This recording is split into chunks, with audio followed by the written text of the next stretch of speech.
참 여러 군데서 난리 나고 있죠. 역시 외환 시장도 저희가 체크를 해봐야겠습니다. 일주일에 한 번 뵙는 건데 그 사이에도 참 굵직한 일들이 워낙 많기도 하고요. 언론 보도들도 쏟아져서 하나하나 정리를 해보도록 하죠. GFM 투자연구소의 이진우 소장과 함께합니다. 어서 오십시오. 네, 안녕하세요. 예, 좀 기승전결을 가지고 여쭤보도록 하겠습니다. 무역 전쟁 얘기만 너무 많이 해가지고요. 네. 외환 시장으로 봤을 때 우리나라 그러니까 외환 변동성이 전 세계에서 뭐 2위다 무역 전쟁 때문에 뭐 이런 헤드라인이 있더라고요. 네. 저도 잠깐 그 내용을 보긴 했습니다만은 이런 6월 환율 변동성에 대해서 좀 어떻게 보시는지. 네. 불과 진짜 몇 주 전까지만 해도 참 박스권에서 안 움직이고 이거 다음 주에 또 보자 했는데 요즘에는 다음 주 보기에는 너무 텀이 긴 느낌도 들고요. 좀 일주일이 어떻게 보고. 길다고 생각될 정도로. 그러게요. 네. 어떻게 보십니까? 그러니까요. 예, 지금 벌써 이제 7월도 중순에 접어드는데 6월부터 해서 이제 다시 한번 복귀를 해봐야 되겠고. 예. 특히 이제 지난 밤 사이에 또 달러가 많이 강해졌습니다. 예. 아까 뭐 자막에도 나왔습니다만 유가가 WTI 뭐 한 5%, 브렌트유 한 6% 급락. 뿐만 아니고 뭐 구리, 아양 같은 비철금속까지도 이렇게 크게 떨어졌는데 이게 달러 강세와 같이 이렇게 어우러져서 나타나는 현상이다 보니까 조금 더 이렇게 임팩트 있게 다가오죠. 이 표는 제가 가끔씩 보여드리죠. 인포맥스에서 가져온 화면입니다만 한눈에 보기에 좋은 화면입니다. 즉 지난 6월 1일부터 6월 말까지 이 마이너스 막대기는 결국 이 통화들의 달러 대비 절하, 예. 약세 절하율입니다. 자, 지난 6월 한 달 동안에는 유로가 그나마 달러에 대해서 강세였고 나머지 통화들은 다 약세였는데 그중에서 우리 원화 폭이 제일 컸네요. 약세 폭이. 예. 그다음에 중국, CNH, 여기에 위안화 환율 뭐 이런 식입니다. 그렇다면 우리 원화에 무슨 뭐 큰 문제가 있느냐? 지난 4년 동안 특히 어제가 7월 11일이었고 그래서 4년 전으로 당기면은 2014년 7월 11일인데 이때가 뭐 누차 말씀드렸습니다만 2014년 하반기부터 달러가 유난히 강세를 보였던 통화정책 괴리라는 그 패러다임으로 그때 이후에 달러 강세가 워낙 강했기 때문에 작년 한 해 달러가 약했다 하더라도 여전히 달러는 강세입니다. 네. 모든 통화들이 이 막대기가 왼쪽으로 특히 파란색으로 나타나고 있죠.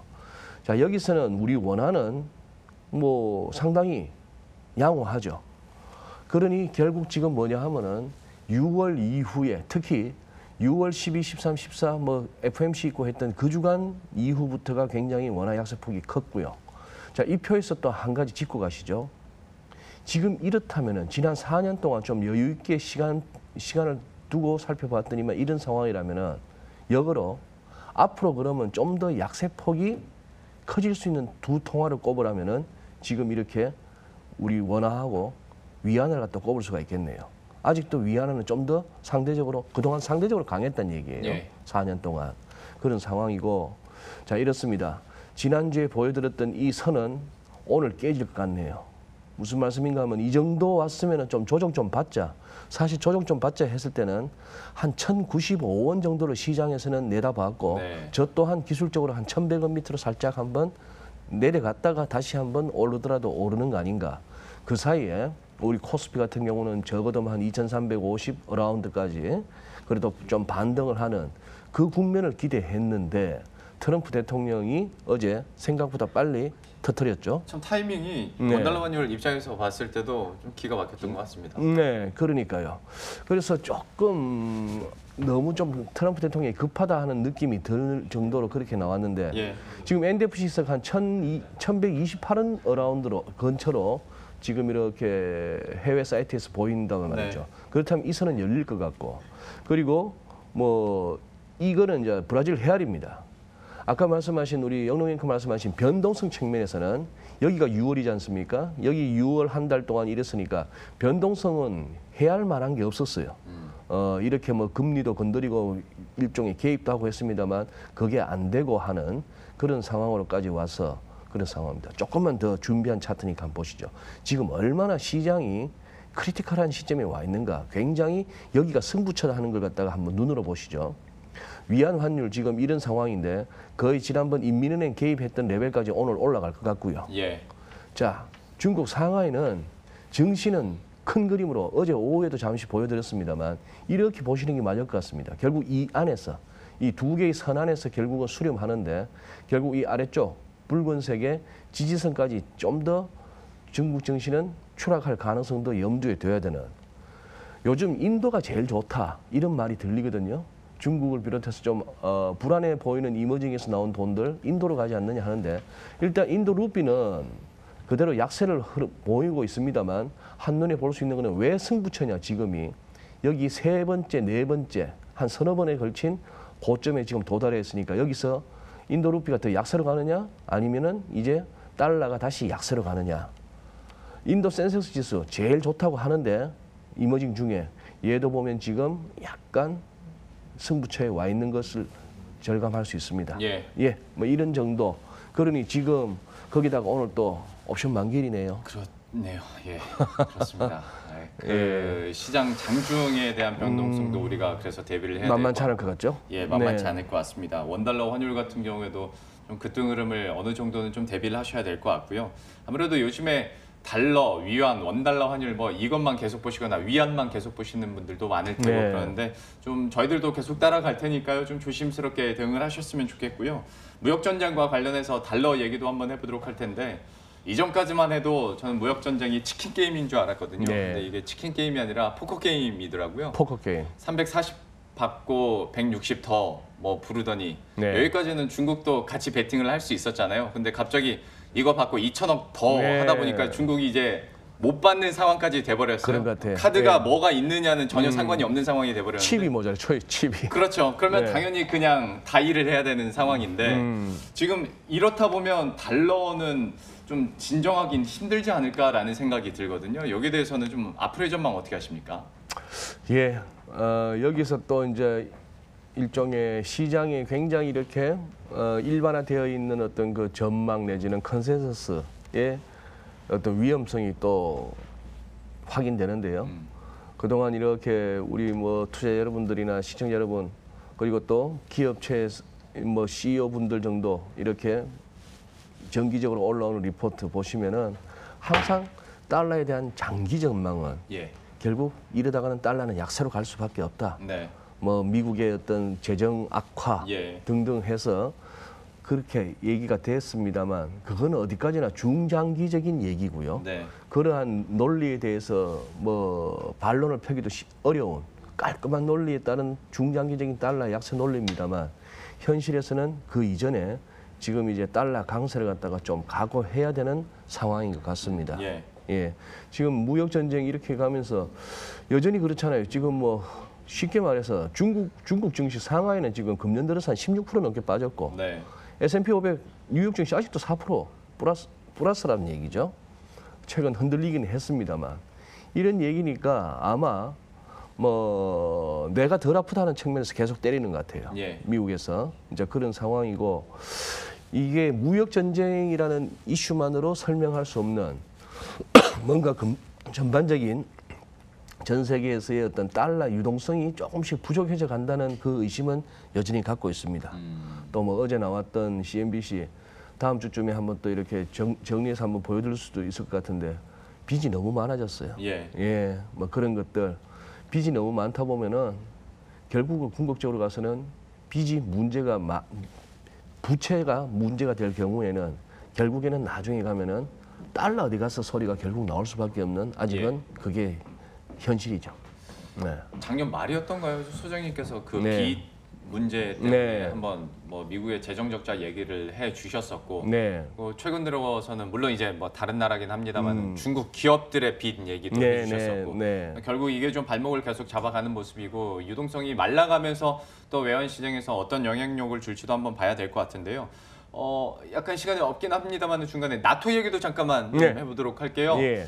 우선 나부터 살고 보자예요. 계속 뭐 하다 보니 뭐 얘기를 예. 계속 강하게 하고 있고 예. GDP의 2%에서 4%로 방위부분담금 늘려라 얘기를 했잖아요. 그러니까요. 이건 또 어떻게 영향력을 줘야 됩니까? 좀 생소한 네. 이슈와 그 외환 시장의 영향력이어가지고 좀 설명을 해주세요. 우선 이 지도를 보시면 이거 BBC 기사에서 가져온 건데요. 자, 이 2%의 의미는 뭐냐 하면 말이죠.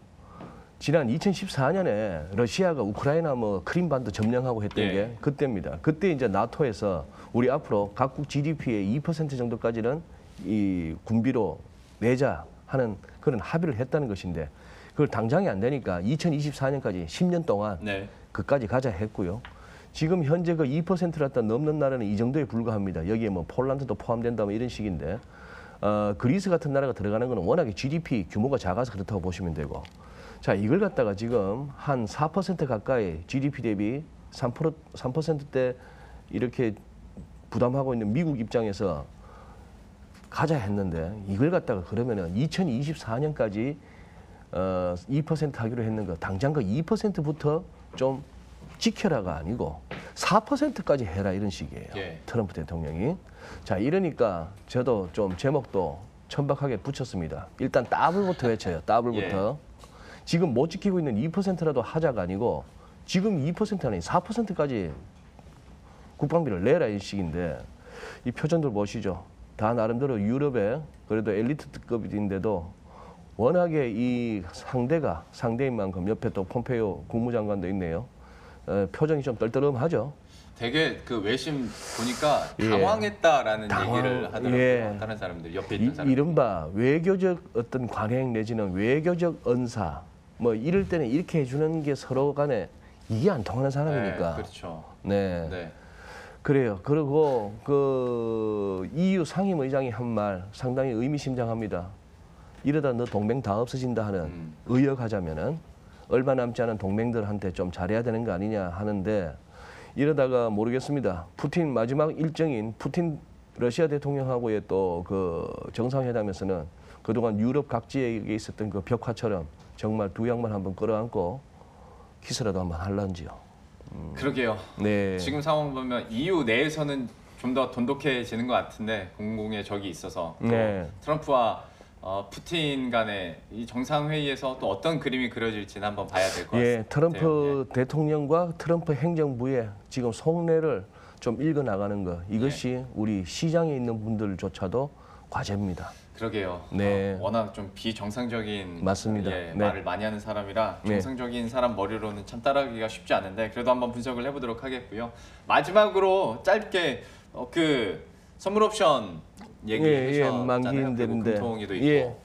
그거 얘기 잠깐만 좀 짚어주시겠어요? 글쎄요. 이제 보통 이렇게 선물 옵션 만기일 때 보면은 어떤 콜 옵션이든 풋 옵션이든 시간 가치를 갖다 따먹는 그래서 외부 변수 대비 시장 이렇게 변동성을 좀 이렇게 줄이는 게 메이저들 이른바 외국인들의 조짐인데 최근 한 일주일 정도 이렇게 옵션 시장에서 포지션 잡은 거 봐서는 이 친구들이 콜 매도 풋 매수예요. 그런 와중에 어제 밤사이에 지금 뉴욕 증시까지도 유럽은 많이 빠졌고 뉴욕 증시까지도 이렇게 밀린 상황이라서 오늘은 연애 때와 다르게 조금 뭐 쿼드러플 위칭데이도 아니긴 합니다만 조금 이렇게 개장 초에 아니면 장 마감까지라도 한번 이 옵션 만기일 특유의 예. 좀 변동성 확대는 가능해 보이고 밤사이 야간 지수도 안 좋죠. 예. 네, 뭐 그러니 지금 뭐 이래저래 좀 시장이 아직까지는 편안하게 상방을 갖다가 얘기하기에는 아직은 좀 이른 것 같습니다. 예. 타이밍이 안 좋았어요. 안 좋아요. 이번 주 말쯤에 트럼프 대통령이 얘기했어도 어느 정도 소화는 하다못해 한 일주일이라도 텀을 주지. 그러니까요. 네. 타이밍이 안 좋았습니다. 원달러 네. 환율도 그렇고 선물 옵션 동시 만기를 앞두고 좀 변동성도 대비를 해야 될 것 같습니다. 네. GFM 투자연구소의 이진우 소장과 함께했고요. 다음 주에도 한번 이 부분 짚어드리도록 하죠. 오늘 말씀 고맙습니다. 예, 감사합니다.